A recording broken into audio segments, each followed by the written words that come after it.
மற்றவர்களுக்கு பிடித்த 50 பெண்கள் கட்டாயம் செய்ய வேண்டும் என்று. கொஞ்சம் கசப்பான விடயம்தான் பெண்களை பொறுத்த வரைக்கும் இது. இருந்தாலும் இந்த 5ஐ ஏன் மற்றவர்கள் எங்களுக்கு செய்ய வேண்டாம் என்கிறார்கள்?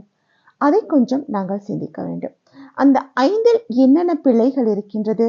மற்றவர்கள் ஏன் எங்களை அந்த 5ஐ செய்யும் பொழுது தவறாக பார்க்கிறார்கள் என்ற ஒரு விடயத்தை நாங்கள் கருத்தில் கொள்ள வேண்டும். இப்படி நான் சொல்லும் பொழுது உங்களுக்கு தோன்றலாம், நாம் மற்றவர்களுக்காக வாழவில்லையே, எங்களுக்காகத்தான் வாழ்கிறோம் என்று.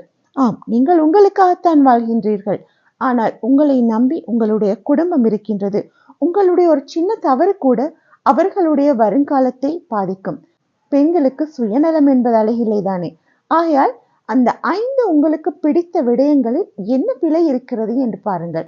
அதே போல மற்றவர்கள் சொல்கின்ற 50இல் உங்களுக்கு நல்லதை தரக்கூடிய விடயங்கள் எவை என்பதையும் பாருங்கள்.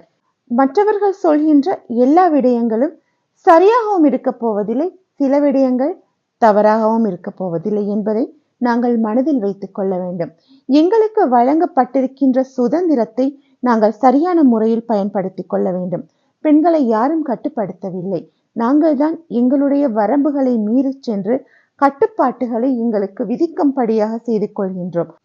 ஆகையால் எங்களுக்கு பிடித்த அந்த 5 விடயங்களில் உள்ள பிழைகளை களைந்து மற்றவர்கள் போற்றும் வகையில் நாங்கள் சாதித்து காட்டுவோம்.